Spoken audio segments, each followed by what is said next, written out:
That's a hex. That is a hex. true That is hex. absolutely a hex. That's Chex Quest, actually. It's just Gex, but he's just making only Chex-related jokes. I'll show you a balanced cereal.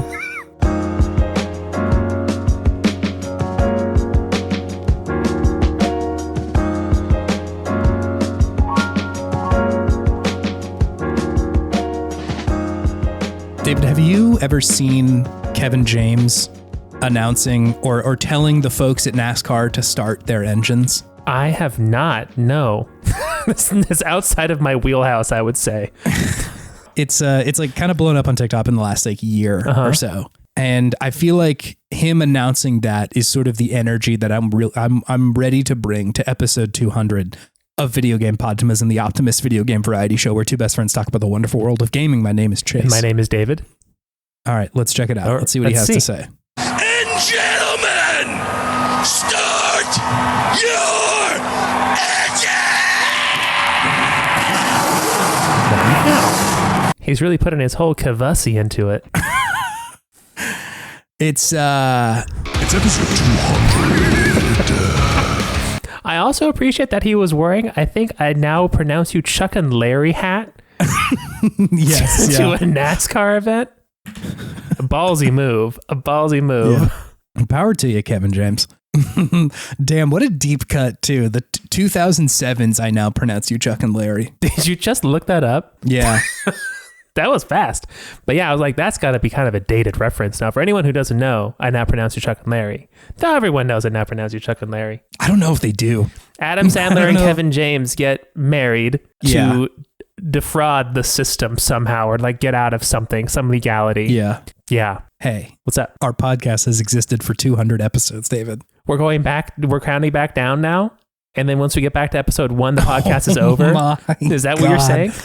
That would be kind of cool, to be honest. Like, all right, we got another 4 years left. That's still a long ass time. That is a long time, but still counting down has a certain power to it. It does, doesn't it? That's really provocative. I really like that. Yeah. Maybe we just do like a separate podcast where we only go to 10 or something like that and then count back down. Still. A I love that. side cast? Yeah, a little side cast, you know. podcast. Wow. Hey, we're at episode 200. We've been doing this for, at this point, a little over 200 episodes, but only history will tell why that's the case. Just a skosh. Yeah. But we decided to do something specific here. Rather than talking about any of the games that we're currently playing, we're just going to do the Good Game segment 4 times back to back to back to back. You're going to hear hot stats many times today. 4 times today, at least. If there's any other hot stats that need to be counted, then we will do that too. But like, that's our plan for today. So get excited. Here we are. I'm sure you see what games we're covering in the description, but yeah. How do you feel about hitting 200? Does that strike you in any sort of way? I mean, 200 is a lot. It's a lot of episodes. It is a lot. It's a lot of episodes. I was thinking about it. Like we went 1 over 200 technically before we do our 200th episode. But I'm like, that's only what? 1% of all the episodes we've done, even less, right? A rounding error. Yeah. It's it would just be a rounding error for most places or most uses of numbers, I should say. So yeah, it is. It's a lot. It's a lot of episodes because I feel like we just hit 100. 100 did not feel like that was that long ago. It does not feel long ago. Yeah. The start of the pod feels like a long time ago at this point. Yes. Kind of. The walk from episode 1 to episode 100 felt like, wow, we have done a lot of podcasting here. But yeah, from 100 to 200, I sort of just blinked and we're there now. 1 to 100 felt kind of like a struggle. 100 to now felt like a casual 100. Yeah. An easy hundo, you know, which is like cool in a way. I think it's also like definitely the past 100 have been, what's the word for it? Like we have become more like listened to, which is definitely not the reason we're doing it, but it is nice. Yeah. You know, it's fun. It's a cool consequence of doing it for a while and like, you know, pulling more people into the fold. I really appreciate the like exposure that we're getting to people whose games they're like, hey, here's this weird little thing that I liked. You know, from 2003 or whatever, because those are some of those games where there's something just I have never heard of that I'm like, damn, this is really, really good or anything like that. I think a lot of the time I'm exposed to games that I'm unfamiliar with, despite feeling like I have been exposed to many, many games. Absolutely. Yeah, there are so many games in the world, and you just don't have enough time or energy to see them all. So kind of crowdsourcing this kind of video game book club that we have between the two of us is fun. It is cool. It's also very cool to hear just like what specific stuff people take away from those kind of things, because a lot of them are 6 out of 10s and stuff like that. And so it's cool to see that somebody has picked out one mechanic that they're like, this is the thing that I like a lot. I don't know. It's very rewarding and cool. I'm very grateful for everybody who has like kind of popped onto the train, as it were. Yeah. The monster train. The monster train. Yeah, here we are. We are the monster train. Are we the monsters or the monster train, you think? I like to think that I'm the train. There's power in the train, and it's not as scary. I don't want to be a scary monster. Yeah, but maybe the train is comfortable. Thomas the Tank Engine, the nice guy. Honk, honk. Honk, honk. Maybe Train Thulu. Train Thulu. Thomas the Train Thulu? Thomas the Void One. I did the math, and there are about 300-ish hours of Podtimism out there. 12 and a half straight days of Podtimism. If you listen to it all back to back, I know. It's just wild. We're just throwing it out into the void and just seeing who listens. Yeah. So anyway, it's a little Navy gazing, as it were. Navy gate. We're looking at the Navy. Yeah, we're checking out them boats, you know. But thanks for everybody who's like come and checked it out in the past 100 or 200 or 1 episode. Yeah. Appreciate you too. And stoked to keep making it. That's all I got. Are you filled with gratitude, optimism? I'm filled with gratitude, optimism, and fucking video games. I've played listen, I'm not going to be able to talk about it this episode. I've played so many fucking video games in the last week. I am like bursting at the seams to talk about a specific game. Little known fact, Chase is actually just a pile of video games that is glued together by optimism and gratitude. That's it. That's all he is. I'm just video game cases that are duct taped together. All those video game cases that he bought in Japan, that's actually just his body. It's me. I bought more body parts. Bought more me. It wasn't me when I bought it, but once I assimilated it into the consciousness, as it were. Hey. What's that? Before we get into these like actual games, do you want to just kind of throw something out, fueling your sense of Podtimism to kind of kick us off? Yeah, it's this Elden Ring DLC trailer for Shadow of the Erd Tree. They just dropped a new story trailer for it today, and it looks so good. I'm so excited for it. It's got my Lord Jimmy's rustled because I have no idea what anything that they are showing or saying means or is. And I know that Vati Vidya, it just has a good old 2-hour long lore explaining video cooking for me that I'm going to watch probably the whole thing of because it's great content, baby. Yeah. So I don't think I've ever been this excited for a DLC before. Mm-hmm. It really feels like they are pulling out all the stops marketing wise for this as well. It just feels it feels more robust than a regular DLC. So I'm really excited to see what they're going to give us. Yeah. I feel like FromSoft oftentimes does kind of go pretty hard on the lore in their DLC. Mm-hmm. Like most of the expansions that they put out have all done something pretty significant with the story. I think of Bloodborne, and then I think it's Dark Souls 3 had a pretty good DLC as well. That was very significant to the overall story of the game. Mm-hmm. And so, I think that they do tend to go pretty hard for that stuff. It is bizarre that it's been so long since the game came out. It's 2 years at this point. But I mean, power to you. Y'all, you do you. It's all good. Yeah. I'm so sad we never got a Sekiro DLC. Yeah, me too. That was a really good game. I wonder if they will ever return to that style of game again. Because as much as these games all kind of play a little bit differently, I think Sekiro is the one that stands out the most as far as game feel goes. It's very different. Yeah. And so I do wonder if they will ever kind of come back around to that and try something a little bit more frenetic. Mm-hmm. Or just Sekiro too. Hey, I'm excited for it too. Mm-hmm. I'm going to play it. I'm going to play it. I'm wondering if I need to go start a new guy and because I think you have to get a little ways into the game to get to the DLC, if I'm not mistaken. Oh, really? You can't just go in and you can't go in on an already completed save and you can. I think you can do that. Okay. But I'm just do I have the skill to pilot that Ava unit still, that monstrosity that I've built? Or can I just Yeah, you're not start synced over? up anymore. No, yeah, I think I've like fallen out of sync with whatever like Chast or Qube or Chimby, whoever I made. Chimby. I always will start my name and then just kind of see what vowel calls to me and then finish the rest of it. I understand. That's how Dabo came about. Dabo's a good one. That one's had a lot of legs. I enjoy it. It's a good one. Didn't your dad call you Dabo really early on too? Ooh, he called me Davo. Davo, yeah, that's Dave, correct. I've always been Davo to my dad. Davo, buddy, actually. I remember that. Yeah, That's me. shit rocks. Lord David lore drop for everybody. That's your special 200th episode lore drop. Chase will also be dropping some lore about himself later on. Oh my God, what have I not aired out at this point? I feel like my darkest secrets are on this podcast. All of your sins are on this podcast, but what Definitely- about yeah, your definitely my what about food your crimes. triumphs, Chase? Or what about your more just average things about you? Yeah, Have we talked about your pile-and-idle cyst? Pile-and-idle cyst. pilonidal, as it turns out. Pilonidal. No, I had one of those. Mercifully, it didn't need surgery, but definitely had one. Got a little cyst on the back. Didn't they say for it a just while there. disappeared? I mean, I don't see it anymore. It and just my left. doctor says, it said I've gotten enough out of this host, and I'm going to go find someone new. He beat the cyst. I beat the cyst. I think so. Yeah. The power of gaming. That is the power of gaming. Can I tell you something feeling my sense of optimism, David? Please. I'm hacking the system right now. Ooh. It's 1000x resist. This game is so fucking good, David. And I need to tell that to anybody who will listen to me right now. Shout it from the mountaintops. Because we're not going to talk about our actual game. So I need people to hear me putting that flag in the ground now.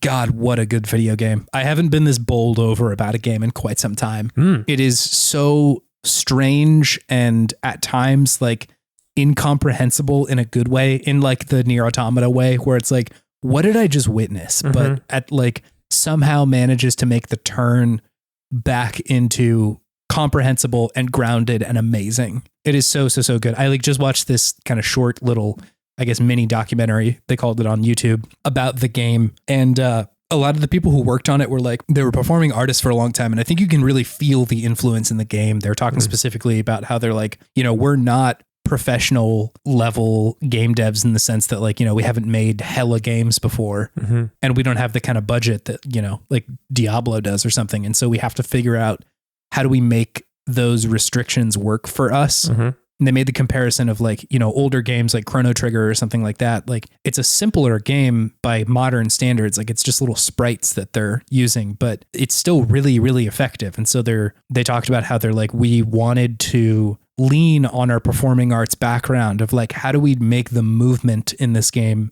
effective? Or like, how do we frame a shot in a way that's like tells a story in a certain way? And like, God, it's so fucking good. They nailed it. They absolutely nailed that part of it. So it's like amazing. I'm totally obsessed with it.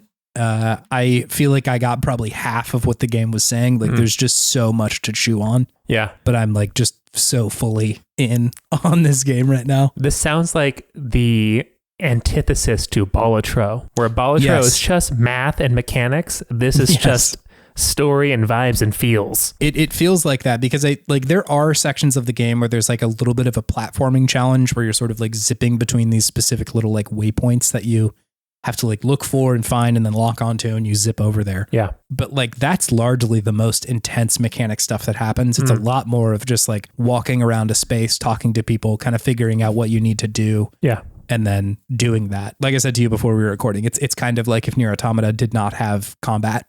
It was just like walking around talking to the robots and stuff. Sure. This still would have been a good game. Yeah, it still would have been a good game. And like that is definitely this. So I'm excited to talk about this more in depth on the next episode, but like just want to call it out now. I'm loving it. I am thrilled about the discussions around it and how it does seem to be speaking to certain people and like people are responding to it in a similar way. I didn't want to be the one person who's like, this game is the best, and nobody else be like, what are you talking about? This shit sucks.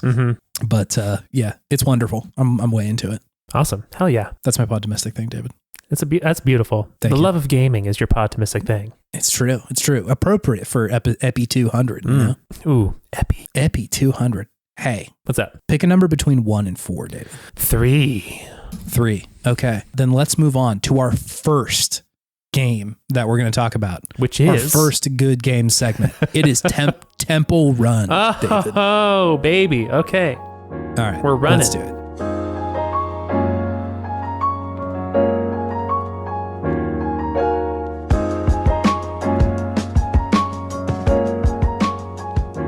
Welcome to Good Games. It's the first segment where we talk about the okayest games of yesteryear and gush all the things that we love about them. Mm-hmm.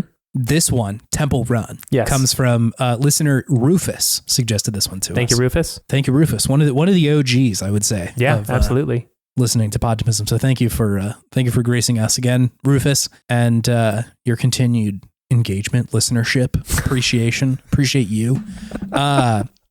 He'd suggested Temple Run. Yes. Had you played Temple Run before? I had played Temple Run before, yes. I have also played Temple Run before. It was somewhat ubiquitous when it first came out. Yeah.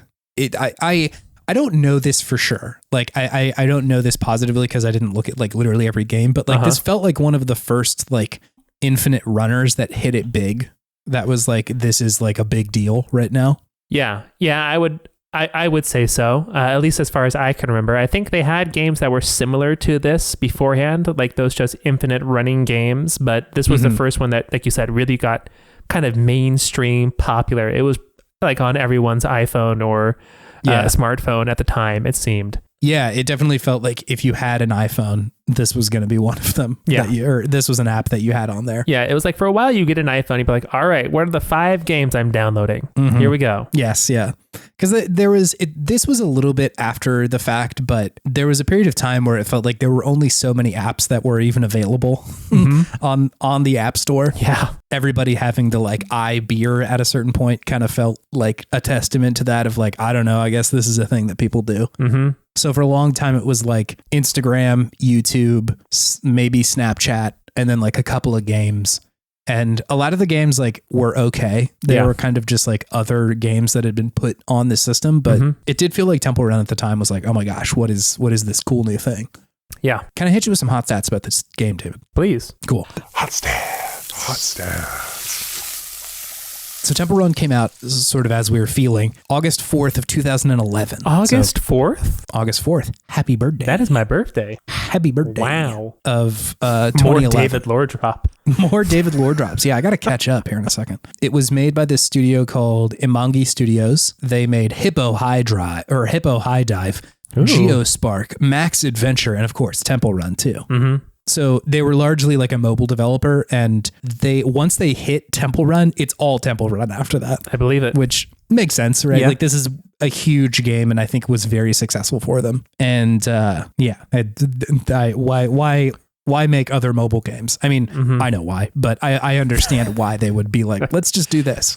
From a business standpoint. From a business standpoint, it makes sense to just do this. From an artistic standpoint, like maybe you try something else, but hey, I'm not here to yuck their yum. No. Definitely not. I do have a review from Pocket Gamer UK of Temple Run, and I took their review, ran it through Google Translate a number of times, one language into another, eventually arriving back out in English to mangle the review up real good. Great. Which I will read for you now, David. Let's hear it. Temple Run is a bone balancing game that incorporates palette systems into a world of rapid fire bridges and mortality.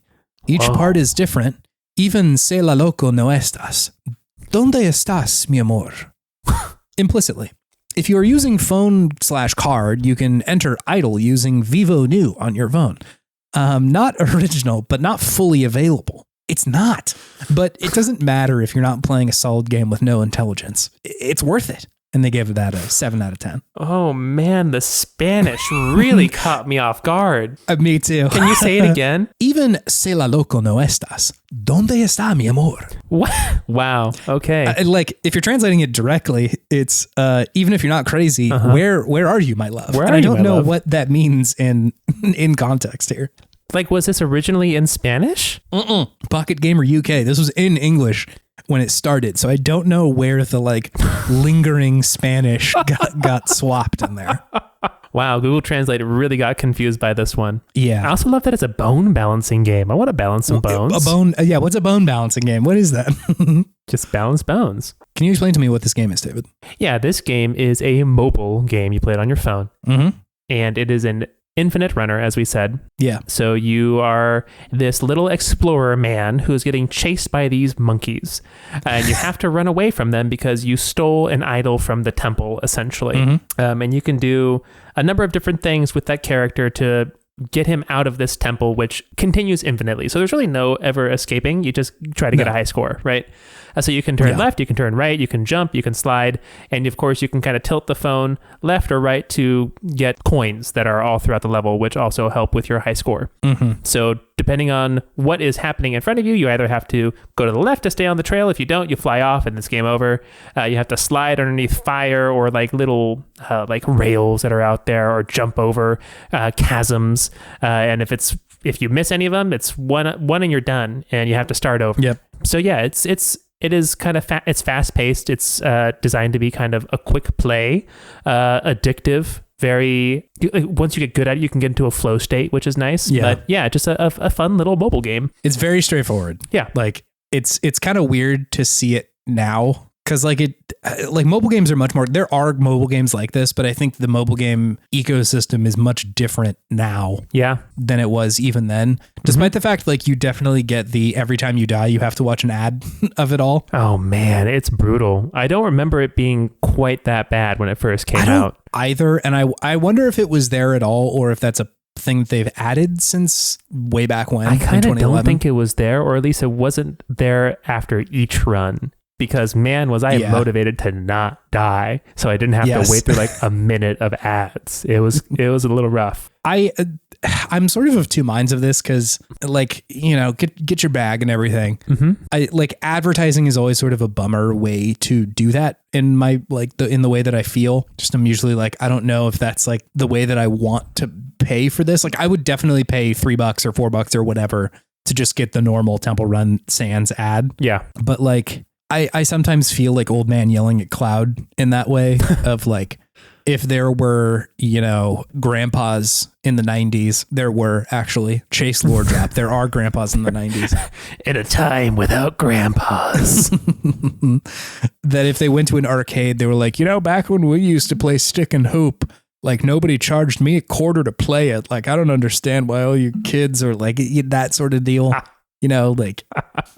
but still, it every time I died, I was like, oh God, and then, you know, put it down. And it's not like this is the only game to do that. I think a lot of mobile games that exist do the kind of like, you play a little, you watch an ad, you play a little, you watch an ad. But this one felt especially egregious because sometimes your run is like short, 15, 20 seconds. It's not long. And then you're watching the ad for longer than your run. Yes, which seems that's true. A little absurd. I don't know. I feel like there are games that do this, and most mobile games do this, but they don't do it quite as egregiously as this one, in my opinion. At least how they've implemented it nowadays. Yeah. I feel you. You don't have. There's no age limit to rail against capitalism, Chase. It's true. It always is. It can be painful. Yeah. So apparently, for a while, it was 99 cents and adless, but they opted to do the opposite of. It's free now, but, you know, obviously you have to watch ads. They probably got more money that way. I think so. That's kind of what that says to me. I don't know that for sure, but that like, you know, either it'll get more people to download it because it's just a lower barrier to entry or something. But I'm sure I am in the minority of people who would say, I want to pay instead of watching an ad. I will pay a couple dollars. That's fine. Definitely. But that's definitely like, you know, income privilege talking of like, I have $1 to throw around, you know, it may seem like not a lot of money, but like, I think especially, you know, if you're living in 2011 and you're probably like a kid playing this on an iPad or an iPhone Touch or something like that. Yeah, it makes sense. You probably don't have like, you know, someone's credit card set up on here to like buy shit with or whatever. Well, what's a 2011 dollar in 2024 dollars nowadays? Yeah. It's $100. Gamers hate this one trick. What is it in Biden bucks nowadays? Sorry. Oh God. Not to get too political here. Yeah. Yeah. Cause we normally don't say like, hey, this is the bad organization of the economy, the way that we're currently working. And maybe that's the root problem of everything we're going through. But no. Don't get too political on us. Don't go too political now. This is where we're turning a new leaf. Episode 200. No more political podcasting now. Yeah, episode 200, we go hard centrist. Ooh. So game wise, I think this is a good game. It's very like in every other Infinite Runner, like in the model of that. But I mean, like this probably is the model, right? Yeah. And so like it is fun for sure. They definitely have figured out like what makes a good runner fun. It's the same thing as Flappy Bird or Subway Surfer or something like that. Flappy Bird. Yeah, a similar vibe. And I do appreciate that they have. I read that they were making other games before this, and that they were like a little bit bummed out because the control scheme wasn't working as well for them. That they like had analog sticks on screen and buttons and shit like that. And they're like, this isn't working very well. And they're like, let's just like simplify it down to the bare bones. And I think like, unless you have like a pretty sophisticated control scheme, like just mapping a controller onto a touchscreen is like a pretty hard sell. And so like, let's just design it for what the touchscreen does well, which is like tapping and scrolling and shit like that. And that is mostly how you control this character. Yeah, you are sliding. You swipe down to slide, you swipe up to jump, you swipe left and right to go left or right. Which like, yeah, that makes sense. Works great. Like, it works great. Like I think unless you have a backlogged controller or something that you've plugged into your iPhone, that like did that they is have those in 2011? No, definitely not back then. Yeah, I'm sure there was some Bluetooth controller you could probably get onto your phone, but I don't even know if iPhones supported that at the time, if that was even a thing. So like, it would be a pretty tough thing to do back then. How do you like, do you like fuck with mobile games very much? I actually don't know this. Not much anymore. Let's see. Yeah. I don't know. I don't do it much since I got my newest phone. It's an old phone at this point, but once I got away from iPhone, for some reason, I just kind of left all my mobile games behind. And this was like 2017, probably. Yeah, it was around there. But the ones I really loved, I think, were Tiny Wings. I loved Tiny Wings. Yeah. Flappy Bird. I was big on the bird when it came out. And what was the name of that roguelike? Infinity Blade? Infinity Blade, that's it. Yeah. I played that one quite a bit. That one was very fun. It kind of felt like it was trying to make it a real quote unquote game. Yeah. A more traditional game, you could say, right? Like a console traditional game, which I did appreciate. But I mean, can't put lipstick on a pig sometimes, just make it a good game for a mobile. Not to say that a mobile game is pig, but that's the analogy that my brain came up with at first. Don't try to make something that it's not. Don't try to make something that it's not, right? So yeah, the games that just lean into being a mobile game, I think are the best. Yeah, Infinity Blade, it was good, but it definitely feels like a game on like the original PSP that was trying to be a PlayStation 2 game. It aspired to be something that it wasn't, was the issue. Yes. Yeah. Yeah. And like, I don't think that's a bad thing to like try and run down, because like mobile games are still pretty early at that point. And so it's like, we're not really sure, like, is this going to work? Does this, like, is this a good thing? And like, it was interesting, but it's not a game that I like really went back to with any regularity. Yeah. It sounds like you were like a little bit more present there, but like, I think when you're looking at like the best mobile games, like they depend a lot on different shit than this. Yeah. I feel like I don't know, I'm mixed on mobile games. I have some that I like really like, but I think there's sort of like one of two routes you can go down of like, here is a mostly complete thing that is like done and you will finish it eventually. I think of Space Plan as one of those games where it's like you download it, you can play it and beat it within like a day or so.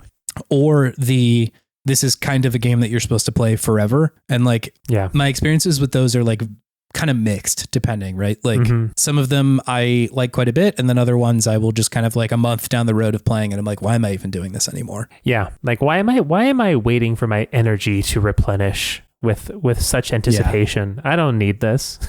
Yeah. And a lot of them rely on the same thing that like makes Cookie Clicker good, of like, I'm just going to kind of poke at this every now and then come back and like upgrade something that allows me to move a little bit quicker.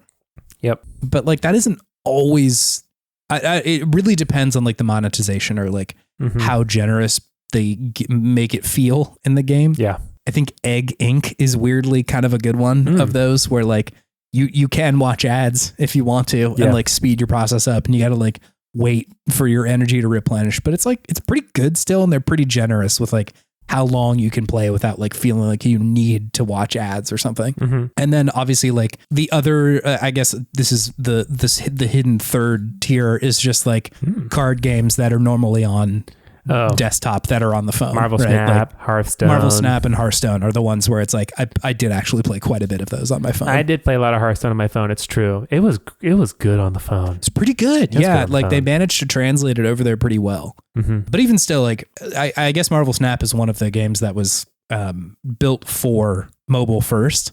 But Hearthstone is like they kind of went the other direction. It was like a desktop game first, and then you played it on mobile, or then it came out on mobile rather. And so it's kind of mixed for me. I feel like it is largely a like quote unquote console that it is incredibly influenced by how people make money. You know, like it's more connected with the tech industry than it is gaming in a lot of ways, at least from the monetary side of like how it is monetized and how like you pay for it or enjoy it or anything like that. It feels more like a product a lot of the time. I see what you're saying. And so like, you know, I think for better or worse, gaming has kind of like settled on like, here's our upper limit on prices. And, you know, you can probably go lower than that if your game is smaller or shorter or whatever. And I guess that's not entirely true because, you know, Fortnite exists and there's some interesting monetizations with those kind of games. Games as a service. Yeah. Right. Yeah. But that also feels like kind of its own thing in a certain sense. So yeah, I feel like there are really, really good games on mobile, but there's also just like a mountain of fine games. You know? Yeah. A huge number of just completely mediocre games. Which is fine. Like, I don't think there's anything wrong with that. Cause especially like, I'm never going to go to a phone and be like, here's where I'm doing my most hardcore video gaming. Yeah, you know, absolutely. It's not really what I reach for that. And so like a game that gives me a minute of entertainment is like, yeah, that's fine. Like, I don't need that to be the best game I've ever played. It is cool with something like Space Plan where it is like saying something and doing something. But I think my, like, if I sat down at my TV to play some of these and booted it up, I'd be like, that's not the thing that I want to do right now. Yeah. But Like when I'm just like at the DMV, I'm like, yeah, I'll play fucking Puzzles and Dragons for a couple minutes. That was a good one too. I did play kind of a lot of Puzzles and Dragons. I like Puzzles and Dragons was fun because it had the evolution system in it too, which was great. Yeah, that was cool. But yeah, I totally agree with what you're saying. Like if I see a game like I was in an arcade the other day and they have a Crossy Road game cabinet. Arcade cabinet. And I'm like, why? It's just one button. It's just one big button. You just cross the road. I'm like, I'm sure it's largely for the novelty of it all. Of like, whoa, look at this like physical version of the thing that I've only ever known on my phone. I get it, but it just seems way too much for that game. Yeah. I do wonder if those ones get a lot of money put into them though. Of people being like, I don't play games, but I've played Crossy Road before, you know. I'm not a gamer, but I'll cross a road. I'll cross a road. I'll flap a bird. Like getting back on track to Temple Run, I weirdly do see a lot of connections between these kind of games and specifically Temple Run and like really old, or not really old, but like sort of the more quote unquote like classic arcade games, you know, like a run of Pac-Man can be incredibly short.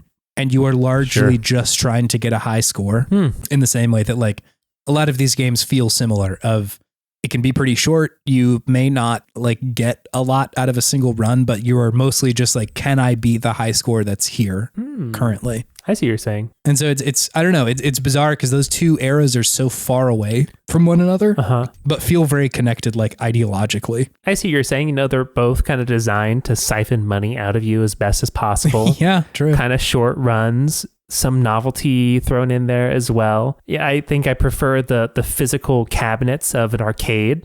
As far as novelty goes, but there is definitely some novel, fun, silly, goofy little mobile games too that get you interested. So yeah, that definitely, I've never made that connection before, but I definitely see where you're coming from. Yeah, they are kind of the modern day version of arcade games. I'd say watching an ad is about as painful as a quarter. It's worth about a quarter. Worth about a quarter to you? Yeah, I see that. Because I mean, at least I can put the phone down. I can like do something else. Yes, yeah. I can like cook some food, take a walk, let the ad run, come back, play a different game, have two phones, and just have the same game going. And then whenever I'm watching an ad, I'm just doing it again.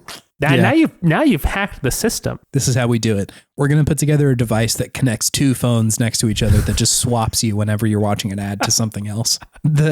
Have you seen the like, probably not because you're not like super deep onto TikTok, but or not even deep, but like there's so many videos on TikTok and it's become almost like a joke at this point of they'll have something going on the top of the screen, like somebody talking or like a clip from some movie or something like that. And Subway Surfer below it, like someone just playing Subway Surfer. Okay. And it's like, I think it's like at least the joke is that, you know, people can't focus on one thing. And so they need like two things to sort of engage their brain with. Gotcha. Of like, I can't just listen to a podcast. I also need to have like Subway Surfer happening on the bottom of the screen so I can be also kind of entertained in that way. We all have ADHD is what you're saying. Listen, it is probably an underdiagnosed thing. There was that kind of like meme going around, or not even meme, but like there was a lot of talk about that. I think like kind of last year was the first time that I had heard about it, of like a lot of people thinking like, do I have this? And for once, mercifully, David did these like tests and it was like, nah, probably not. I was so relieved. That's I feel great. like any of these times it's like, hey, do you have debilitating butt problems? And then I'll do a test and be like, doesn't everybody do that? And then It's your cyst like, coming no, back. you got a pilonidal cyst. It's back. I'm like, oh man. The return. Don't call it a comeback. Don't call it a comeback. The cyst is back. But yeah, mercifully didn't catch that one. Nice. Perhaps a separate neurospicy in there, but not that one, mercifully. So that was a kindness the world has done me. That's good. Yeah. But hey, I definitely get the appeal of like, let me listen to someone talk and then also have Subway Surfer going on in the background. It makes sense to me. I know you talk a lot about listening to podcasts and gaming at the same time. Yeah. I'm like, man, that's a lot of stimulation for old Dabo over here. It has to be the right game, I will say. Like in the way that Subway Surfer or even Temple Run is kind of built, where it's like I am mostly just running on the physical response of what the game is doing for me. Man, like if I tried to play 1,000 times Resist and listen to a podcast, I would implode. Like there's just too much shit in there.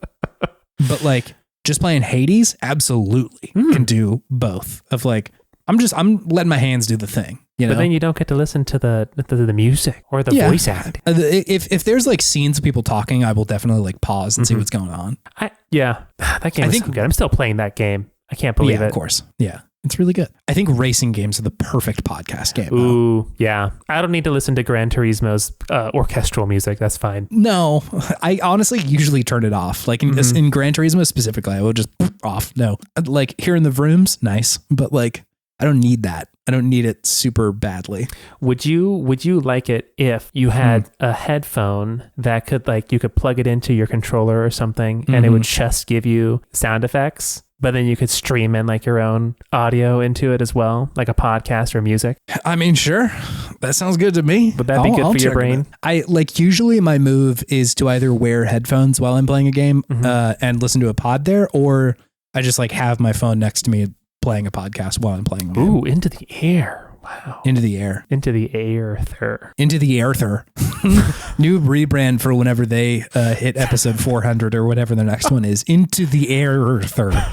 Rolls off the tongue. Really rolls off the tongue, yeah. I apologize. I apologize for spawning that into the world. Yeah. Anyway, hey, Temple Run. It's fun. It's definitely a mobile game. Run the temple. I like the monkey noises. They're fun in the beginning. Monkey noises are great. Great monkey noises in this one. They really do set the tables quickly and effectively with this. I have grabbed the idol and now the monkeys are chasing me and I must escape because these monkeys are going to destroy me. It's the same appeal as Pac-Man or Centipede. Just like aliens coming or like don't get hit by the ghost, man. Monkeys. They're back there. Monkeys. I think they said that they had a version of the game where the monkeys were not chasing you and they're like, why would it make sense for this person to be running all the time? But like monkeys were behind you, gots to run. You gotta move. Gotta move. Monkeys. Moving that monkey. Do you want to move on to our next game, David? Yeah, let's do it. Minus the third position. Pick a number between 1 and 4. 1. Okay, great. We'll be right back with Sneak King. Oh no.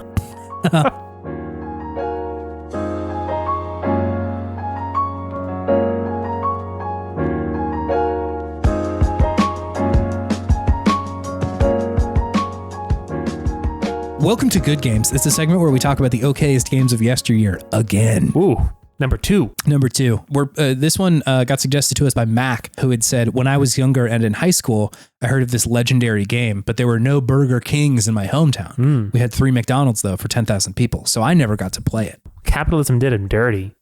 Yeah, true. Where's the king? Yeah. He's nowhere to be seen. McDonald's ran the king out of town and deprived him of this game. Oh, my God. Yeah, so Sneak King. I know that you have heard of this game, David. I have heard of this game. This was an original meme game for a while. Yes, yeah. It was sort of a joke that it like even existed at a moment. Yeah, people were so confused because the king was this weird Burger King mascot for a while, and it always kind of vaguely menacing commercials that he was in. Mm-hmm.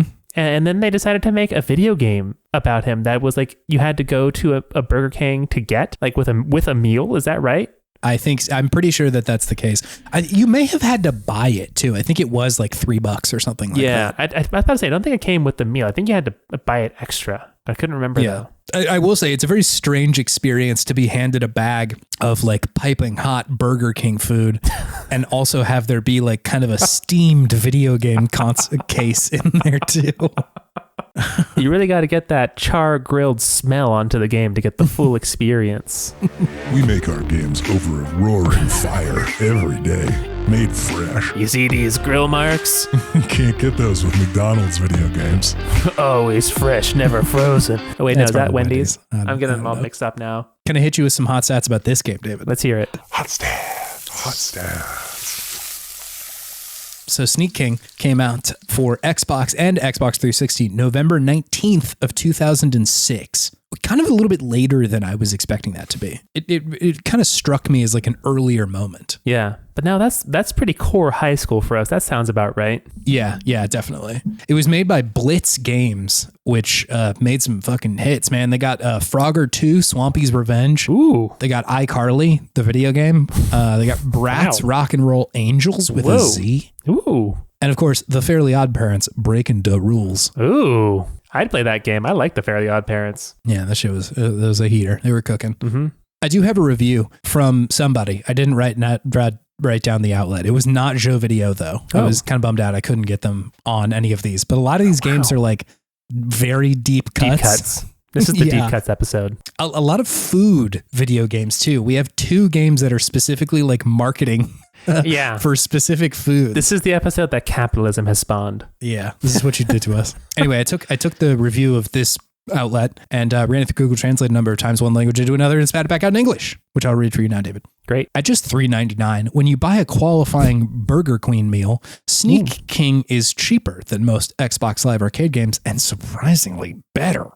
At a low price, if you're looking for a game for kids or just want to earn 200 achievement points, it's not bad to try this game. Regardless, Sneak King is a great game despite its simplicity. Get it and check it out. When you're done eating, go to your local Burger King. I mean, would you rather see him in a $4 fight or another episode of Fight Night? The decision is yours. Yours. Wait. So when you're done eating, presumably a meal from Burger King, go back to your local Burger King and buy some more food? This review feels oddly paid for by Burger King. I was about to say, how much did Big Burger King pay this person? Did Big King? Big King came in with five Whoppers? Is that Burger King? Yeah. Maybe. Who knows? I don't know. Yeah, so when you're done with Burger King, go get more Burger King. When they had the Pokemon cards there, or there was a cards, or was it like weird actual like plushies? We went crazy for it. There was like some kind of, was it a ball that had something in it? There was a ball that had like golden like rectangles of Pikachu or other Pokemon, but then they also had like, I think cards or little plushies that you sold, and you would go there. They'd have like designated trading nights, and there would be like 1,000 kids there. Do you remember this? I do not remember that. You didn't go? No. Not to the trading nights. No. Oh man, I was wheeling and dealing. It was great. You show up in like a fedora and like a big trench coat, like pulling out like, all right, what do we got tonight, boys? I got a bunch of cards I need to get off. You could trade the Burger King related items or just Pokemon cards too. Wow. You just go and meet up and be like, hey, what you want for Dad? Magnemite. You would never trade for a Magnemite. That was an easy one to get, but you know what I mean. Damn, dude, we used to be a country. That sounds fucking cool. What are we now?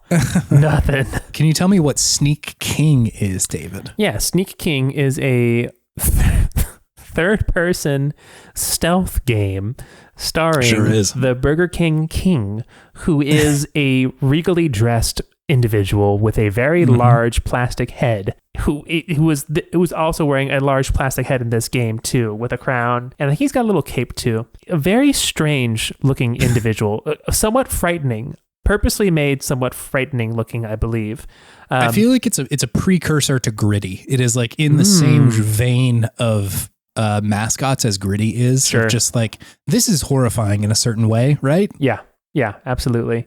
Sticks with you. That's the kind of marketing. Yeah, I can't forget it very clearly. Can't forget it. But you take the role of the king, and your goal is to essentially sneak burgers to people in the world. And that's it. That's it. Like there's little cones of people's perception of you, so you have to avoid those. And he prances around like a sneaky little king doing this. And then when you give people a burger, he does a little dance and he moves on to the next one. Yeah, no, that's mostly it. It's like if in Metal Gear Solid, when you got behind someone, you didn't kill them, you just presented them with a hot meal instead. Exactly. Which, like, on its surface, I don't hate that pitch. That's a fun pitch. No, that's great. You know, it's fun. It's nonviolent. Oh, yeah. It's feeding the masses. I will also say that, like, as goofy and simple as this game is, like, there is, like, not bad fucking stealth stuff going on in here. I was about to say, the stealth isn't awful. Because you're able to see the sort of, like, Metal Gear Solid-esque, like, cone of vision. Yeah. So you can see, like, where you're going. And I don't remember if it's a light meter or a sound meter, but you have one of those. Mm-hmm. And like you're able to tell, like, am I too like out in the open right now? Too visible will someone or too loud? Catch me? Yeah, which like that was pretty inventive at a certain point. Mm-hmm. Like I think what was it? Chaos Theory came out around this time. I think it was 360. Yeah, the what I would consider the best Splinter Cell in that series, Chaos Theory, came out a year prior to this. So like the sound and light meter is still like kind of new, you know. Yeah. Obviously that was there in the first Splinter Cell, but still like it's interesting. They're at least like making like kind of modern ideas here. Absolutely. I will say like this game came out with 2 other games at the same time. Mm-hmm. There was also Pocket Bike Racer and Big Bumpin', all of which featured the King. These are all Burger King games. Really? Pocket Bike Racer is exactly what it sounds like. It's a racing game on a motorcycle, and Big Bumpin' is bumper cars as a video game. Big Bumpin'. I love Big that. Big Bumpin'. This game, so I read about the development of it, and like Blitz kicked around a lot of different ideas with, obviously, like Burger King was involved in making these video games. And it was interesting to read about how they approached all of the development of all of these. And they said specifically that like Burger King was very involved in this one. Like they kind of made the other ones particular. In Sneak King specifically, that they had, I think it was the most creative control over this one.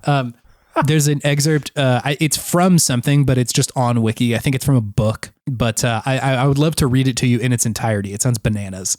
This is just off Wikipedia.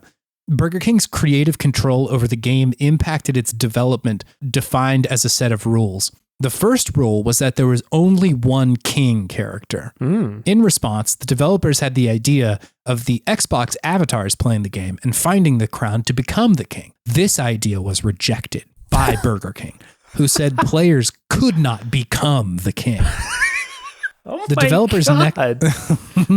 developer's next idea was to have one person be the king and the other players lay traps to interfere with his deliveries. But this idea was again rejected by Burger King because the king could not be exposed to any danger. With the usual hazards and competition elements of the video game removed, the developers decided upon a stealth format with no human opponents. In order to better capture the accuracy and authenticity of the King's movements, the King was flown to Britain for motion capture for the game's production, which is very funny. Flown from Britain? Did they flown really to say Britain? To Britain for motion. Oh, okay. To Britain to do motion capture. Was the King really just like one actor? I mean, they must have had like a suit somewhere because he's in all these commercials. You know, I will say that the motion capture of the King in this game is quite good. Pretty good. He moves around. He prances around the video game like no other. Yeah. It's impressive, actually.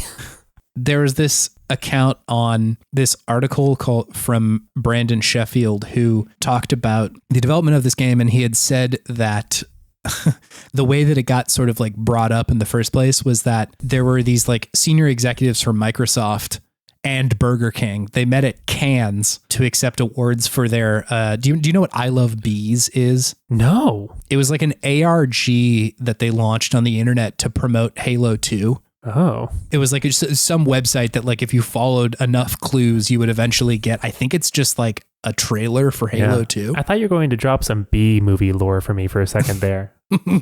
Man, I wish that there was an ARG for the B movie. That would We have been just haven't found it yet. It's out there. Apparently there was also this advertising campaign called The Subservient Chicken. Huh. It was an advertising program created to promote international fast food restaurant chain Burger King's Tender Crisp Chicken sandwich and their Have It Your Way campaign. Huh. The program featured a viral marketing website, television, and print campaigns, and a one-time pay-per-view program. And so like they're both of these two executives who are like in the fucking French Riviera accepting awards for how good they did commercials. And they're just like, how do we get Solid Snake into Burger King, dude? Like, how do we get there? And that's where they were like, let's figure something out. Let's do these games. Awesome. It's very bizarre. They said specifically like, we want to make something that isn't just blatantly a commercial. So let's like hide that a little bit, which is sort of bizarre because like, yes, this is a commercial. We have said the name Burger King quite a bit in just like talking about the game. They got us. Hey, free advertising, I guess, for Big King. But it's very bizarre. I feel like I don't see specific games like this anymore. You'll probably just see like a very 2024 version of this is like The King getting added to Fortnite or something like that, you know? Like you wouldn't have to roll a whole stealth game just to get a little bit more advertising. If they really want to get the millennial market into Fortnite, that is definitely a way to get us to play the game. You just go on a barrage of like trying to specifically target millennials. You get The King, you get the weird little creatures from the Quiznos subs commercial. You get the berries and cream guy. Oh, the Numa guy. Just all the original YouTube videos. Yeah. I mean, it would sell. Millennials would be there. Yeah, we'd be like, how do you build? The answer, David, is you play no build mode. That is my only option. Otherwise, I'm getting a tendonitis. That's too fast for me. My lumbago won't let me build in Fortnite. Sneak King. Fun game for the most part. I think like an interesting example of a very like, I wouldn't say low budget because it's not like this wasn't invested in, but like low investment from like the player's perspective. It's like, it's just one step above freemium, right? Yeah. It's like, so you have to pay like $3 or $4 to get this. Premium. Yes. And so like, you're going to get a game, but it is like 2 or 3 levels that you can beat in probably an hour. Yeah. Or whatever. Yeah. Why was the first level like a sawmill? I have no idea. From like a game design perspective, like that is a very strange first level. How did that get approved by Burger King? Because you go to a cul-de-sac after that, which like that makes a lot more sense. First level. Yeah. Suburbs. Yes. Makes sense like for Burger King. I don't know. It's very strange. An interesting decision. But you and I remember that it's the sawmill is the first one. Marketing geniuses. This was a big go to GameStop and see what kind of stuff they got in the bargain bin cop for me. Ooh, there were like dozens of copies of this in the bargain bin many. Whenever I went. It's such a bummer because somebody inevitably said, well, I need to go sell some of my games to buy a new one, and brought Sneak King with them. And GameStop wasn't handing out a lot of money for that because if they're selling it for $3, they were probably like, we'll give you 50 cents for this. If that. It's such a bummer. Those like just shameful experiences walking into GameStop where they're like, you brought me 20 games and I'm going to give you like $23.40 was just like, they would really get you sometimes. To me? They would really get you sometimes. Because they know they've got you. You're there to get something else. And you're like, God, I really would like Banjo-Kazooie, but I got to give these like really bad games to them for no money. That's why you would always trade in at Dimple Records. That's what I would do. They did give you a little bit more money. Price. At least a more fair price. It wasn't perfect, but like, you at least feel like they're doing their due diligence here. I can sell Sneak King for $1 rather than 50 cents. Yeah. Sneak King was more like, we will only accept this if you also give us your copy of Halo. And then we will knock $5 off the price of what we would normally buy a Halo 4 from you. Master Chief has to co-sign for the king if you want him to get through these doors. Absolutely, the king needs a co-signer. You can't trust that man. No, absolutely. You cannot. Very weird. Very bizarre video game. Weird game. Surprisingly well made. Yeah, Weird. It's definitely there. You definitely are like, this is not just nonsense. Yeah. Right? Like, there's a video game here. There was some care put into it. I think from what I remember, the other two were a little bit more like, this kind of feels like a mini game. And this one feels a little bit like a mini game, but there's stuff going on here. I can tell that there's a video game there. Mm-hmm. Anyway, these games made or they were attributed to a 40% quarterly sales increase. So congrats. 40%. Honestly, kind of a lot. That's a lot. That's a lot for a fast food restaurant. Wow. That's a lot for anything. 40% if you're picking up more? a game, why not grab a couple of chicken fries, Chicken fries are pretty good. They're not bad. Did you fuck with Burger King when you were younger? Just like total side note. Yes, I did. It was not, I think McDonald's was kind of my number one. Sure. Yeah. But Burger King was a very, very beloved number two, especially with the Pokemon that they would do. Oh yeah, true. Had to rock Burger King for the Pokemon. There was a brief moment where I think it was pretty good fast food where they were like making it kind of fresh. Yeah. But at some point they pivoted to being like, we're going to be open 24 hours a day. And that's also when they're like, what if the food we made just tasted like it was a day old? What if that was the thing that we did now? I can't say the last time I've been back to Burger King, so I can't say. It's been a minute. But what I will say also about Burger King, specifically the one in Carmichael Hell yeah. on Arden. I know exactly the one. Yeah. Arden and Fair Oaks.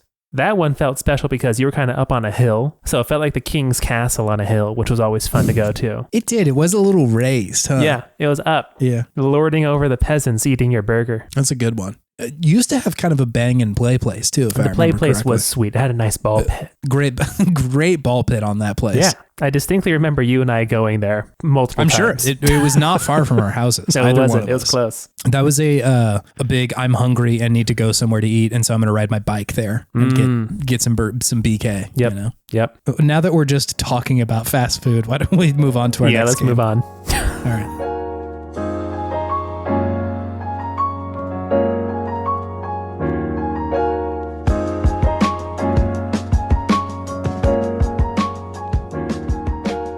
Welcome to Good Games. It's a segment where we talk about the okayest games of yesteryear and gush all the things that we love about them. We're talking. Are we Australian? We're Australian now. We're not talking about Chex Quest, David. Ooh, baby. I enjoyed this one. This was silly. Yes. This was a very silly game, but you know what? Pretty good. Had you heard of Chex Quest before this? No. Neither had I. No. Mallory is the one who suggested it. I was going to say, someone suggested in the comment they left was, David sounds like a hottie. And I was like, damn. I feel attacked. But no, that's my girlfriend. Yeah, that's Mallory. Yeah, so she played this game growing up on her computer because this was a game that was in the cereal box. Chex Quest, as in like Chex Mix, made this game. In fact, the first one of these, like the first pack-in cereal box Was game. it really? Because this was kind of a theme for a while. This was a thing, a fad. Yeah, this was definitely a thing. People were doing this for a little bit. Yeah. But this was the first one. I had no idea. Yeah, she enjoyed it a lot when she was growing up because they didn't have video game consoles and they didn't play games a lot. But she just remembers playing the heck out of this game because, hey, they already had it. And they had a computer that could run it. So might as well just play a lot of Chex Quest. So yeah, she has very fond memories of playing this game on her old computer in the computer room with her and her sister. It's a good time. That's a nice memory. Thank you. Thank you for this. Yeah, you're welcome. Can I hit you with some hot stats about this game, David? Please. Hot stats. So this one came out October 31st of 1996. So bit of a deep cut. This was made by a company called Digital Cafe, which made this, Chex Quest 2, and Chex Quest 3. And that was it. There's a second and a third one? I think so. I had a harder time finding information about those, but apparently they are a thing. They're floating out there somewhere. Yeah, there's a Chex Quest 3 long play on YouTube. And a Chex Quest 2 long play. That's amazing. They exist. Look to be pretty similar video games. So I do have a review from freegame.cz that reviewed this game. The Czech Republic? What's CZ? That's the Czech Republic, actually. A different thing. Whoa. Damn. Wow. It's full circle. Dang. Is this thing on? I'll be here all night. I don't know who that guy is. I don't know who that guy was. I don't think I care for him. I don't like this guy. I took the review, ran through Google Translate a number of times, spit out back in English. I'll read for the review for you now, David. I always rate some aspect of a game at the end of this review, but today I'm making a bit of an exception. What about the graphics, sound, and gameplay? If you love Doom as much as I do, waiting hours and hours to shoot guns and save the world, Chex Quest is an old favorite to keep in mind. Don't get depressed. And they gave that an 88 out of 100. I will not get depressed with Chex Quest in the world. No problem. It's such a simple joke to just call this Chex Quest, but it's funny. That's a funny joke. I like to say it. I didn't think of it once. Me neither. And the one that showed up in the translation, I'm like, haha, good joke. That's good. That's good. That's good. I'm enjoying my moment with this joke. That's nice. I think the only other hot stat I did want to call out is that this is a Doom mod. So like back when... I was about to say, this feels a lot like Doom. It's because it is Doom under the hood. Great. Yeah, there was kind of this like, I don't know if everybody's super familiar with this, but there is definitely a culture early on in like, I don't know, I guess hacker communities, if that's even the right word, but like modders specifically to just mod Doom, because I think for the most part, it was pretty easy to do. Like id may have made that not a complicated thing to mod Doom. And so you saw a lot of Doom mods at the time of like, hey, here's my levels, or like, here's a total conversion, or, you know, something totally different. Sure. And like you still see that, like the, what was that game? Like My House Doom? Yeah, myhouse.wad is a absolutely bananas Doom mod that came out, I think last year. And so people are still doing it. Like wow. It's still very much a community, but apparently Chex Quest was one of them. It is a Doom mod. That's awesome. But yeah, David, could you explain to me what this game is? Yeah, Chex Quest is a first-person serial shooter. Mm-hmm. You take on, I guess I should be clear in that I played Chex Quest HD, like remaster. Yeah, there's like a remake on Steam. Remake? Yeah. So I don't know if all these characters are playable in the original, but I played as Shane McBreadstick, who is like a Texas Ranger type guy. And essentially what you do is you go around and you are essentially shooting these phlemoids, these giant green goo monsters that have invaded this planet system, and sending them back to their dimension because there is some scientific thing for why they like crashed on an asteroid and had eggs in it, and it spawned the phlemoids, but you have to send them back to their dimension. The story makes no sense, but that's really not what you're here for. So you pretty much just go around these levels. They're Doom style levels. So you just kind of open doors. Things are blocked by key cards. You need to get a different key card, get through the next level, right? You can get better Doom. guns. You know Doom. You know Doom. You get different guns. You can get like a grenade launcher type gun. You can get like a shotgun type one, a machine gun type one. And you just go through these levels, blasting these phlemoids away, and then eventually get to the end where you fight a big, very gooey like wall. And then that's the game. Let me actually check. 94. It's weirdly enough, I think that's a reference to the end of Doom 2. There's like, you fight this like gigantic demon that's just a wall at like the bottom of hell or something like that in Doom 2. And so I was like, is this a reference? I mean, in that part of the game, you're descending down, down, down for quite some time, and then you find it. It's like weirdly kind of the only unsettling thing in an otherwise pretty like vanilla game. Yeah, the giant creepy goo head that's like attached to like all the rocks around it to make a goo wall was somewhat disturbing. There was also like there were people behind the wall, wasn't there? I think that's where all of the other Chex characters were being held prisoner, if I remember correctly. Yeah. That was just like, I don't actually know if there was any implication to that, but it looked frightening. Just visually, them all kind of standing back there when I beat it. I was like, oh, is this like bad? Is this maybe not cool? Then you really unleashed hell. Yeah, exactly. Mm-hmm. I did play the like remake version for a couple levels, and I was like, I need to know what this game like felt like originally, and so like downloaded my copy of Doom 1, and then did like, you just like replace a file to make it the mod, and then fired up actual original the original version of this game. Dang. Fun. It is so Doom. Like, and I am also extremely Doom pilled. Even the original? Love the first two Dooms. I pretty regularly will play them and just like fire them up to see like what's going on. Let's play it again. Sure. I find them very fun. It's definitely a like nostalgia thing because I played probably at a totally inappropriate age, but like I played Doom 1 and 2 with my dad, like sitting on his lap when we were or when I was much younger. I guess we were both young. But yeah, very fond memories of those games. I can still like smell the sage he would burn in the room whenever I fire Doom up. Like this is, yeah, it's good stuff. Use a sage burner, huh? I weirdly love the smell of sage now as a result. Do you have a lot of sage in your house? Not really, but whenever somebody whips it out, I'm like, yeah, dude. Like if any of my like woo-woo friends are like, yeah, we're going to go like smudge our house or whatever when we're moving into it. I'm like, perfect. I get to smell some sage. That's exciting. So do you need to burn sage, listen to a podcast, and play games at the same time? I mean, that sounds like a good night to me, TBH. Sounds great. Gonna send you some sage right now. Hell yeah. It's like kind of a tough thing to burn indoors because it really does stink up the room. It sure does. How does Emily Alice feel about sage? Not great. Yeah, not a huge fan. So like, it's more of an outside treat for me. But yeah, it did not give you the options to play as different characters in the first one. It was just like it launched you right in there. What I will say is very funny is that like it is interesting that this game offers like an entryway into Doom. Right? Because it is like Doom is a pretty violent game. Sure is. And so like I would not be at all surprised if somebody was like, I actually don't want my kid playing that game.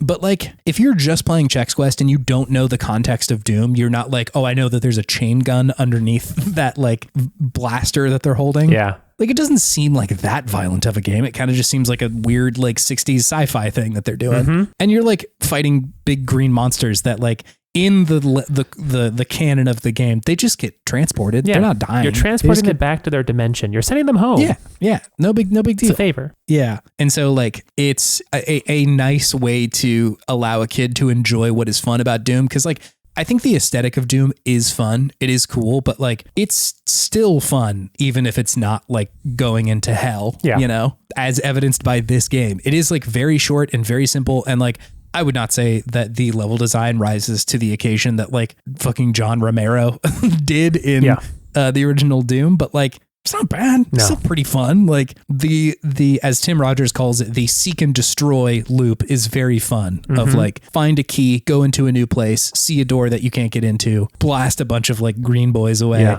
And then find the key that you need and keep moving. Like it's still good. It's still fun here. Yeah. Blast anything in sight. Yeah. That's like still a fun loop. So, and like it also does the thing that Doom does really well, where it's like, here's a bunch of secrets in this level. They do a lot of secrets. And you can like find things like that always rocks. That's always really, really good. So like I looked online and this game definitely gets clowned on. I think because it is like a ridiculous concept for a video game. You know, it like, sure is. Of all things, like even Burger King makes more sense to me to make a video game than like Chex.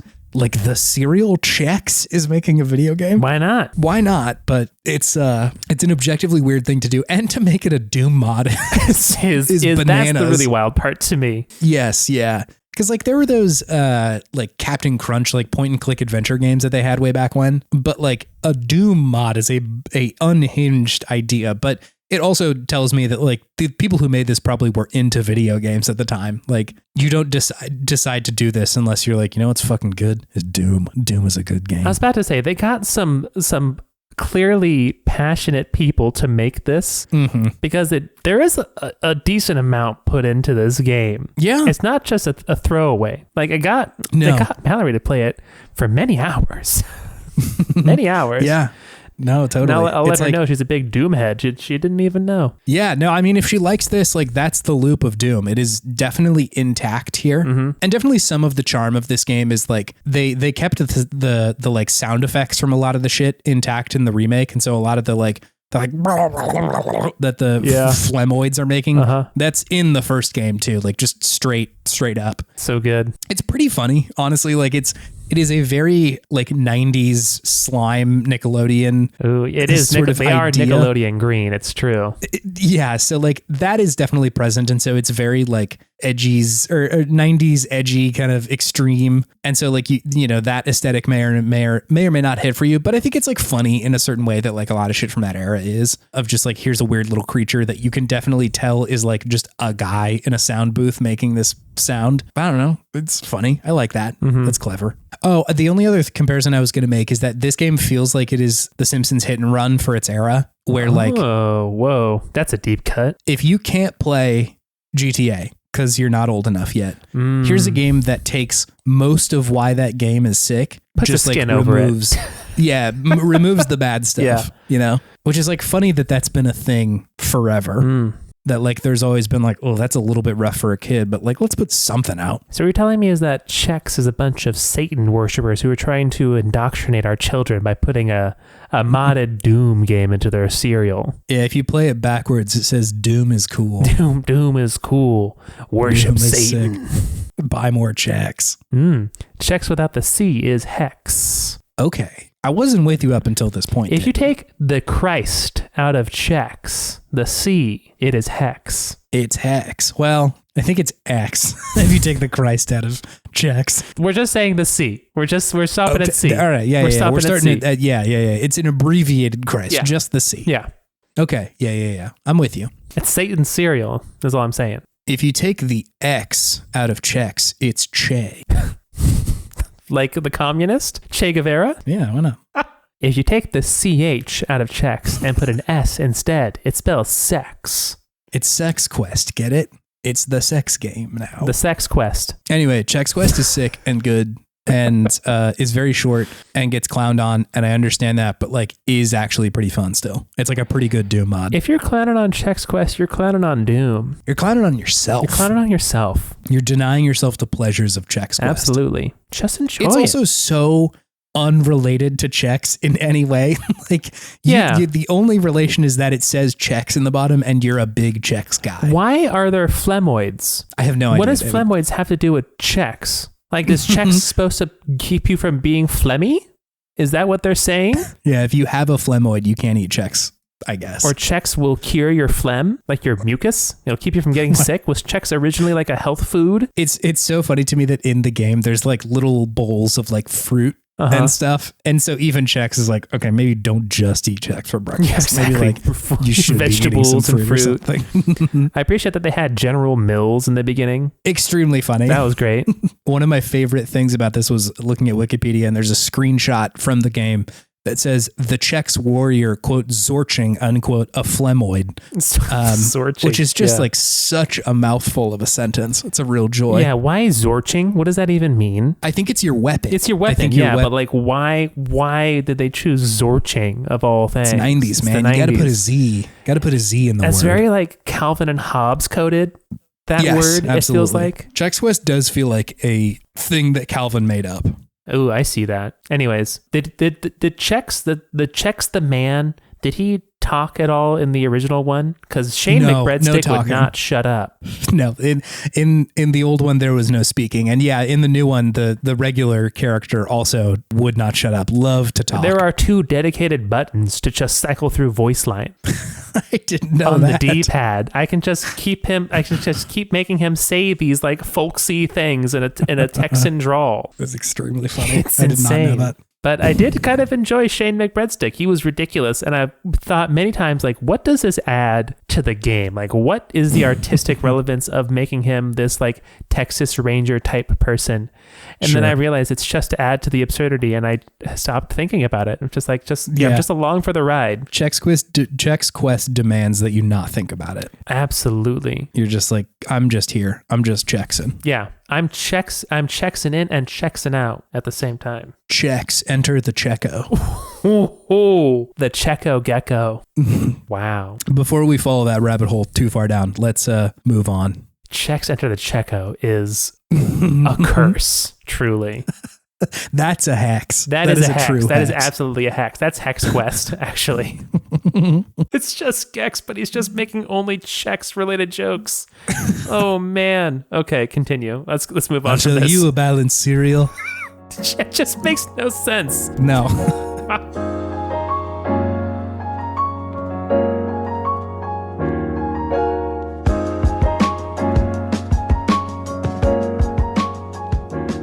Welcome back to Good Games. It's a segment where we talk about the okayest games you guys hear and gosh, all the things I love about them. Final game. This one was suggested to us by Aaron. Thank you, Aaron. Thank you, Aaron. Who suggested that we play Intelligent Qube, spelled with a Q, for the PS1. They had said on the topic of the game, one of my all-time favorite PS1 games and a rare puzzle game that grabbed my attention. I hate puzzle games except this one. It has a superb aesthetic, super PS1 vibes, and is just a fun game. It's oddly satisfying running around as a tiny dude, hearing his tiny footsteps as he tries to disappear cubes and not get crushed, along with the omnipresent judge who yells, "Perfect," when you wipe some cubes out perfectly. I'd say it's a good game. Be smart or die. I agree with all of that. Had you heard of Intelligent Qube before? Absolutely not. I don't think I had either. This was like, I am sure that I saw this cover because the cover looks very familiar, but like, I don't think my brain truly recognized like what was in this game. No, definitely not. It's like a whole thing. So yeah, I was not clocking into like what this game was bringing at all. My brain wasn't ready for Intelligent Qube. No. When this was coming out. Yeah. Oh my God. Yeah. If I tried to play this when it came out, I think it would have I would have stopped playing video games. Like, no, I don't These think I can. aren't for me. Can I hit you with some hot stats about Intelligent Qube, David? Let's hear it. Hot stats. So this came out in January of 97 in Japan and November of 97 in America for PlayStation 1. Ooh. This was made by G Artists, which eventually got rebranded to Epics. Not Epic, but Epics, a different thing. Cool. They made largely Japanese-only games, but some of the ones that came to the United States were Philo Soma or Popolo Croix, which sounds interesting to me. Popolo Croix? Popolo Croix. Wow. That sounds great. Don't know it. Sounds cool. And then a couple that came out in Japan that you might recognize are Ape Escape Racing. Kind of bummed out we didn't get that one. And then Digimon World Championship. Whoa. Okay. Yeah, fun stuff. Got a review from Megaphon. Took it through Google Translate a number of times. I'm going to read the review for you now, David. Wheels are coming off. In such matches, hope is almost lost. But fortunately, Karashi's claim of, quote, a more simple theory with addictive elements, unquote, is true. Rather, it's a great idea. Moreover, the design is simple but functional. The soundtrack is also good because it sounds like Conan's theme at times. Weird. I feel like I'm submitting myself to a script. Kuwait also has 2-player mode. Needless to say, the levels vary, should be used appropriately. But learning about this fun is addictive in single-player mode made my eyes glaze over. The roots should remain in place for some time, especially if you think it takes a lot of thinking to move forward. And they gave that 7.5 out of 10. And that was Joe Video? That was mega fun. Mega fun. Yeah. That was a pretty good review. Not bad, yeah. Kind of fun. Kuwait has a 2-player mode. That's interesting. That's good to know. Good to know. I haven't been to Kuwait, so I wouldn't know. Me neither. Quality review. I love when it comes out swinging with just like a single sentence that is like provocative. Like, in such matches, hope is almost lost. Like, good. That's fun. That's nice. Yeah, this one felt like a bunch of single sentence reviews all together. That's kind of what it felt like. It's an amalgamation of, a bunch of people's different reviews. David, could you tell me what this game is, please? Oh, yeah. Intelligent Qube is a 3D puzzle game. Yeah. You are a tiny little guy floating in a void on a bunch of cubes. Like it's 4 cubes wide and a varying degree amount of cubes long. All the cubes are the same size. And then the point of the game is that periodically some of the cubes will come up and they will start rolling towards you slowly, like as a group in like one steady cadence. Your job is to go and highlight areas on the ground, different cubes on the ground, and then when a cube that you want to make disappear goes over that spot on the ground, you press X and it disappears. And then you run to the next spot that you want to highlight, you highlight there, and you make the next cube go away. Rinse and repeat with some other mechanics built in there, but that's pretty much the basis of it. It is. Don't let the cubes push you over the edge. That's an instant loss. And then also try to get rid of all the cubes that are going before they go over the edge, because otherwise you will lose runway, and then make it harder for yourself in the future for future cubes that come at you. It feels, this isn't at all the same game, but like it feels kind of like a Tetris or like Luminos kind of game where it's absolutely. Like just a puzzle game. You're just here to remove the blocks, you know? It feels like they were thinking, hey, we're in a 3D environment now, so how do we make a 3D puzzle game? And this is what they came up with. And it's interesting. It's fun. It is fun. I think it's pretty fucking good. It's good. I think that this is a pretty fun game. Yeah, no, I enjoyed it. It seems so ridiculous as a concept, but like just the visuals of it are nuts, right? Like just this guy in this totally pitch black void. It is very foreboding. Yes, it seems threatening, but like I think a combination of the weird music, like not weird that it sounds weird, but it is so different Like if I booted up the game and I was like, all right, I'm going to predict what music is going to come out of this game, in no world where I would have been able to tell you that this is the one that it came with. Yeah. Let's, I'll actually just pull a little bit of it up here. Yeah, let's hear it. So we can take a listen. So this is stage 2 in Intelligent Qube.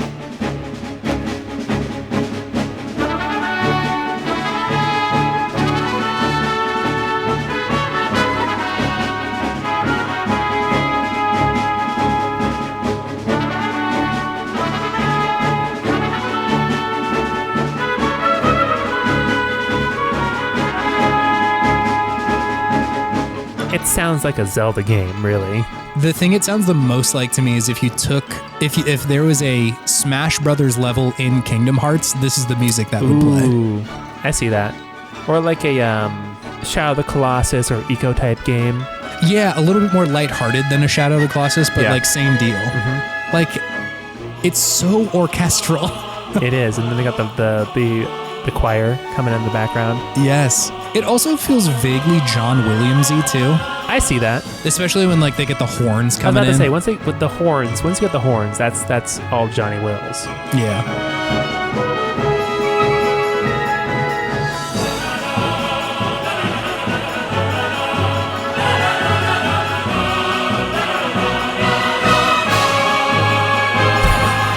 That's like definitely a Smash Bros thing. This is some puzzling music. Yeah, it's so bizarre. Like, I feel like every other puzzle game has such specific music, and this one was like, what if we just were like on an adventure? And this is the music that we got. It is adventure music, yeah. It like is weirdly kind of disarming in a way. Like, it doesn't make it feel like, why has this man been transported to the Qube dimension? Yeah. And like, what's going on here? It's like, no, I'm fucking puzzling and fighting my way out of this. Like, it's very bizarre. What did you like think about it, just like overall? I enjoyed it. It has a good mix of being kind of simple to pick up, but then very complex once they start giving you more design elements to it, right? So like there are black cubes that you don't want to capture. If you capture one by accident, you lose a whole row of like blocks behind you, which sucks. That's a big punishment. And then also there are green cubes that if you capture those, you can then press triangle to capture a large area of cubes. So you want to use those strategically in different spots and different times as the cube formation is coming at you to capture as many of the good cubes as possible without capturing any of the black cubes. So you really kind of have to, like, right when you see it, get a good idea of how you want to tackle it. So even though it kind of plays out slowly, your mental process is not slow at all. Like you are thinking immediately throughout the whole thing, like as fast as you can, to be like, oh, what do I do to get through this one and get a perfect? Yeah, very satisfying every time that happens. Yeah, no, it's definitely very engaging. Like you said, the moment that you see shit coming, you're like, all right, how am I going to tackle this? I love the naming. It's either an advantage cube or a forbidden cube, which I really, really like. Forbidden cube is one of the most menacing things I've heard in a while. An extremely PlayStation 1 proper noun too. Forbidden cube. It's where Exodia is. Exactly. Yes. Same energy. Same energy. But yeah, you're right. Like it is a strangely very good puzzle game. I know that the game is like, I don't know if it's like a procedural in any sense. Like if you play single player, is it the same puzzles over and over again or not? Ooh, I don't know. I was like a little bit bummed out to see that the scope of the game wasn't bigger because I feel like you could just keep making more puzzles like this and have it be really fun. Absolutely. I do wonder, like, each of these puzzles, something that the creators have been like, here's the proper way to solve it, or did they just kind of throw shit against the wall and they're like, all right, let's just make sure that this one is solvable? Good question. Yeah, because I can imagine that would make it pretty challenging to just like make more levels or whatever. Is there a perfect solve to each one? Yeah, because it's not like Tetris where they're just throwing like random shit at you, or at least it seems like that. I didn't dig into like if this was procedural or not, but it does make it a little bit more challenging than here are 5 pieces that we're just going to give you and you figure out the rest. Is there a perfect no death speed run for Intelligent Qube? Probably. No forbidden cube, any percent. Yes, no forbidden cube, any percent. There you go. Only advantage cubes, any percent. Yeah, I think on first blush, when I look at screenshots of this game, I was like, ooh, this is going to be like bad and complicated and like tough to learn. Clunky. But When I right. see blocks, I think clunky. Clunky, very clunky. Yeah. But like totally not. Like No. you're right that the first time or like there's a pretty like good tutorial in this game and which like just explains like here's what you do. Here's I how to play definitely the did game. not look at that my first run and I got an IQ of 0 because I died immediately. I'm like, what did I do? Sure. Yes. Yeah. So confused. No, I was like, I'm worried about this. I'm going to watch the tutorial. And it's just like a video of a guy talking, which is sort of hilarious. But I did feel totally prepared to like play the game after that. Same. And it does, I think one of my favorite things in puzzle games is that the first like level or so, I'm like, I am unbeatable. You will never be able to throw anything at me that I won't be able to solve immediately. And then like a few short levels later, I am barely scraping by because it's gotten so My complicated. hubris. Yes, yeah. Where it's like, there's an advantage cube right next to a forbidden cube. And I'm like, how do I deal with this? There's like this kind of meta game you have to start playing where when you get a advantage cube, it's like, all right, do you want to blow up these 9 squares around it immediately? Or do you want to like, or wait? Yeah. And like, that is the sort of like complicated calculus that you have to be running the whole time of like, okay, if I'd wait, what blocks will I be able to get?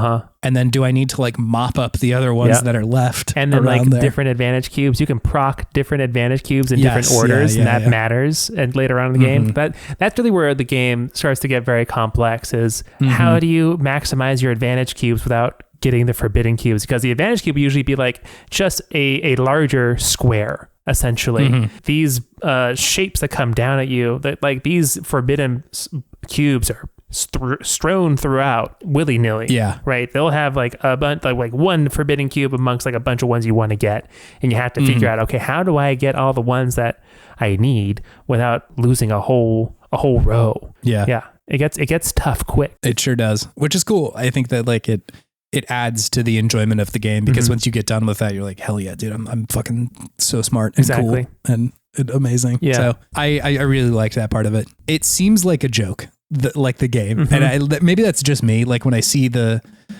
name of it, Qube spelled with a Q. IQ, intelligent cube. Yeah. Just seeing a little man running around, it's all like, this seems very silly. But like the moment you start playing, you're like, that's pretty good. This is a pretty good puzzle game. Yeah. It's also on the PlayStation like network. So if you have that, you can just go play this. Easy peasy. If you have that like subscription that PlayStation does. Yeah. Good one. Like I don't really have a lot to say other than like, that's pretty good. That's a pretty good video game. Yeah. It's a very good game. And I think the only other thing that I want to say in relation to us thinking that it looked clunky, once you start moving around as a little guy, he is quick. He is moving through that level. He is not clunky at all. So even though the blocks are moving at this very rhythmic, slow, plodding pace, he is zipping around, and you'd never feel like, unless you really mess up, that you're going to get squished or that you're going to be out of place.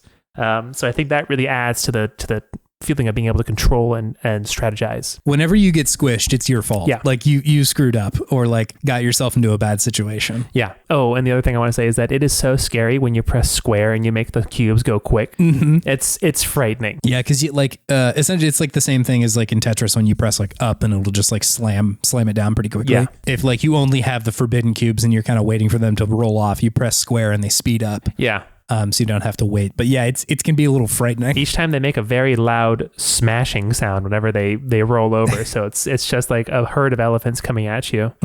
Yeah.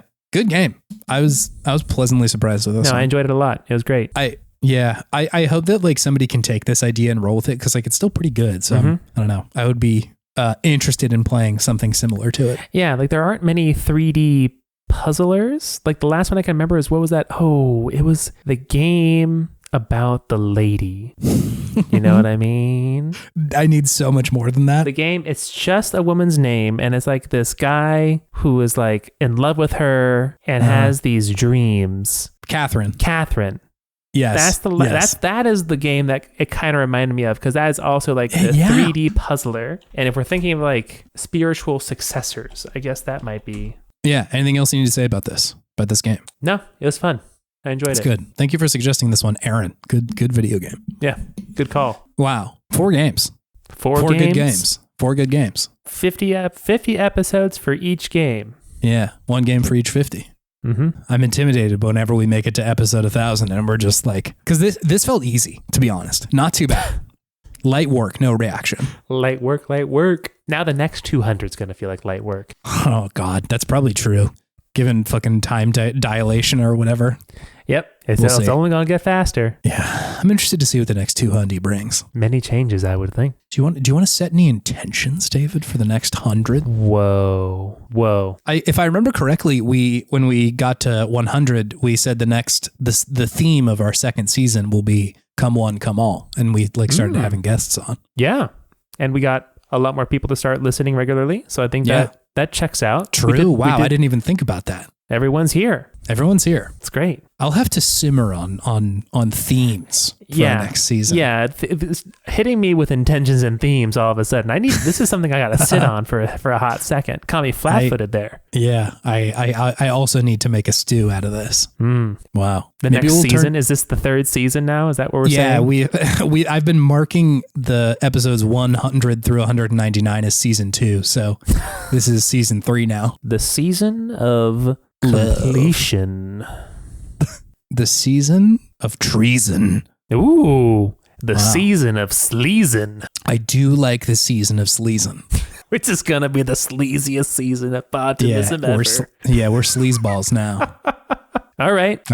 Sleazy D and Chazston.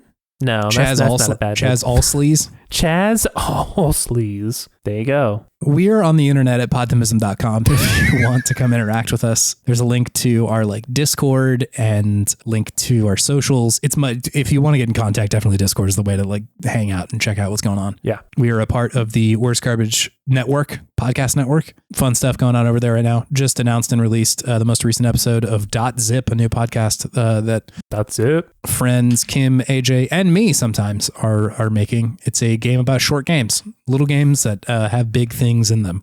Big games, small packages, I think is the tagline. Ooh, great tagline. Yeah, it's fun. So if you're interested in that, go check it out. It's usually just a close read of one specific game, which is fun. I'm proud of the work that everybody's putting in there. So it's cool. Check it out. Nice. There's a bunch of other good podcasts on the network too. Like Can't Let It Go or Pause and Claws or Into the Aether. Am I forgetting one? Or Frog of the Week too. Yeah. It's all good. So check them out. They're all good podcasts, and some of them are about video games, so that's cool. What else? If you want to help out the show, which on our 200th episode would be greatly appreciated, you can review it on a podcatcher of your choice, like Spotify or Apple Podcasts or something, or you can show it to a friend and be like, wow, look at how many episodes of this fucking show there are. Isn't that impressive? And then they'll say, I don't know if that's a thing that I can judge a podcast by, but you listen to it and you're my friend, so I'll check it out anyway. 200 episodes of garbage. Of bad podcasting. No, that's not true. We got at least 50 good ones, Probably. Also, at least 50. I'd say the first 20 we were working it out. But yeah, we're batting 250. Yeah, that's true. What else? Thank you, Scott Wilkinson, for our art that has been around for a while now. I feel like that's been around since maybe 100. I don't really remember when we got that, but it feels like it's been a little while now, and it's really good. Still works great. It just perfectly encapsulates the show. There's all those bad games underneath the ground growing them sunflowers, man. It rocks. Beautiful. Also, hey, listener, thank you for sticking around and listening, and either, this is your first one, so thanks for checking it out, or thanks to anybody who hopped on in the last 100 or 200 or whatever. Grateful to have you here. And the show is a constant source of gratification and joy for me. So yeah, thanks for hanging out while we do it. It's great. Yeah. This feels like a lot of pressure for the 200th episode, but do you have any gaming wisdom, David? I know. I was in my own head thinking oh God, it's me this episode. Here it comes. Yeah. I'm going to say what's old is new again. Is my optimism for this week. That's nice. Yeah. This podcast, we've been doing it for 4 years now, but it still feels like every week it is something new and exciting and fun to come back into. Yeah. And it's just changed so much over the 4 years and definitely over this last 100 episodes too. True. That it's still feeling like this ever evolving, changing thing, which is very fun to be a part of. So yeah, what's old is new again. Damn, that's good. Mine was going to be video game podtimism, sleazen within reason. I feel like we're both bringing It's the season for sleazen with reason. within reason, right? Within like reason. be a little sleazy, you know, within reason. Be normal about it. Yeah, tastefully sleazy. You know, like wear a crop top, show a little bit for, you know, all people out there, you know, into the crops right now. It's real hot. Make sure that belly button's clean. Within reason. Within reason. Put hot characters in your games, Hades 2, within reason. Right? Exactly. Make Aphrodite the one who's like bearing it all. Makes sense. But like, makes sense. You know, Mel is just like dress normally. She's dress cool. She's cool. Yeah, I do like the character design of Mel. Looks sick as hell. Looks sick as hell.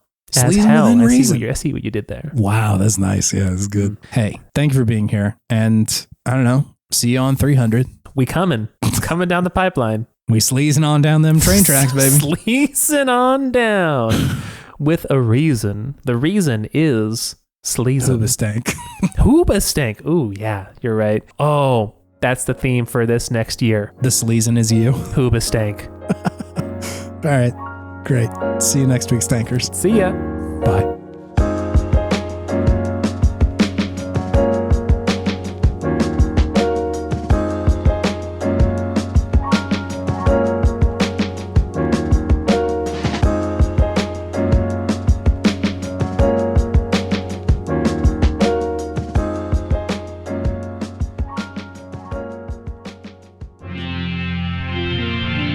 TWG, the worst garbage, online.